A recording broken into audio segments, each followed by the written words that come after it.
परमेश्वर को जाना जा सकता है। परमेश्वर, जिसने यह विशाल ब्रह्मांड पूर्ण रचनात्मक विवरण के साथ बनाया है, उसे हमारे द्वारा जाना जा सकता है। वो हमें अपने बारे में बताता है, लेकिन वो उससे भी आगे जाता है। वो अपने साथ हमारे रिश्ते का स्वागत करता है ताकि हम व्यक्तिगत रूप से उसे जान सकें। हम केवल उसके बारे में ही नहीं, बल्कि उसे घनिष्ठ रूप से जान सकते हैं।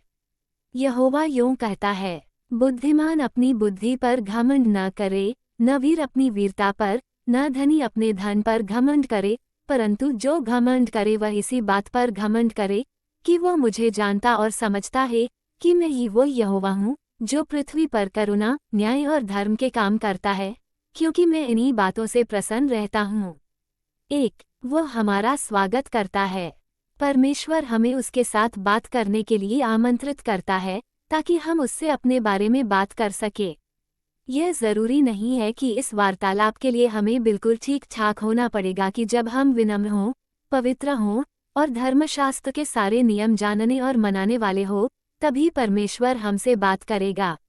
ये परमेश्वर का प्रेम और उसका स्वभाव है कि वह हमें जैसे हम हैं वैसे ही स्वीकार करता। जितने यहोवा को पुकारते हैं, अर्थात जितने उसको सच्चाई से पुकारते हैं, उन सबों के वह निकट रहता है। भजन संहिता 2। वह सृजनात्मक है। हम जिस चीज की भी रचना करें या जो कुछ भी हम बनाते हैं, वह या तो मौजूदा सामग्री से बनाते हैं या फिर पूर्व विचारों द्वारा बनाते हैं। परमेश्वर में न सिर्फ इस पूरे ब्रह्मांड की रचना करने की और सिर्फ बोलने मात्र से जीवन की शुरुआत करने की क्षमता है, परंतु वर्तमान की समस्याओं का समाधान करने की भी क्षमता वह रखता है। परमेश्वर हमारे लिए सृजनात्मक है। परमेश्वर चाहता है कि हम उसके बल सामर्थ्य से परिचित हों और उस पर निर्भर करें। हमारा प्रभु महान और अति सामर्थी है, उसकी बुद्धि अपरंपार है।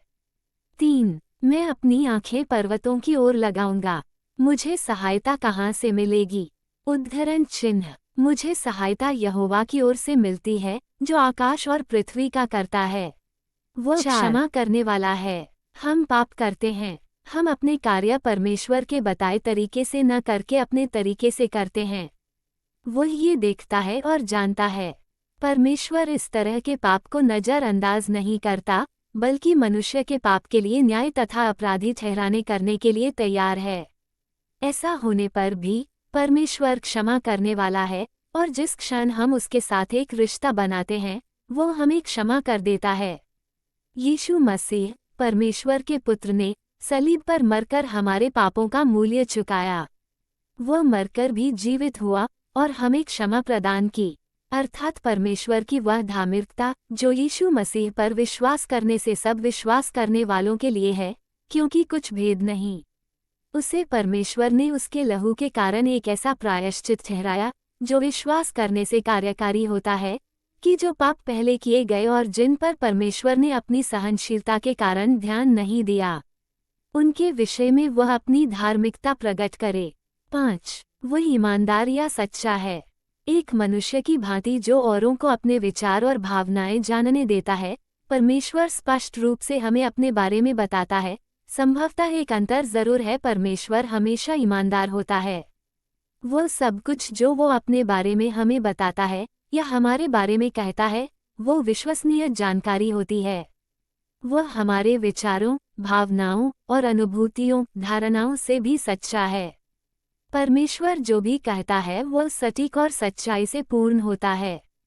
वो हमसे जो भी वादा करता है वो पूरी तरह विश्वसनीय होता है। उसे हम उसका कहा शब्द मानकर उस पर विश्वास कर सकते हैं। तेरी बातों के खुलने से प्रकाश होता है, उससे भोले लोग समझ प्राप्त करते हैं। तेरा वचन मेरे पाँव के लिए दीपक और मेरे मार्ग के लिए उजियाला है। 6. वह सक्षम है। कौन नहीं चाहता कि वह हमेशा हर बात के लिए 100% सही हो? परमेश्वर सही होता है। उसका ज्ञान असीमित है। वह किसी भी परिस्थिति के हर तत्व को समझता है, यहाँ तक कि उससे जुड़ी हुई हर आने वाली घटना या बीती हुई बात तक। सही काम करने के लिए हमें उसे कोई सलाह देना, उसे उद्यतन करना या उसे उकसाने या मनवाने की जरूरत नहीं है। वो हर कार्य करेगा क्योंकि वो उसे करने में सक्षम है और उसके इरादे शुद्ध है। अगर हम उस पर विश्वास करेंगे, वो कभी गलतियां नहीं करेगा, हमें धोखा नहीं देगा और हमारे भरोसे को कभी नहीं तोड़ेगा। उस पर पूरी तरह विश्वास किया जा सकता है कि वह हर समय, हर परिस्थिति में जो करेगा सही करेगा। जितने तेरी बात जोहते हैं उनमें से कोई लज्जित न होगा, परंतु जो अकारण विश्वासघाती हैं वे ही लज्जित होंगे। 7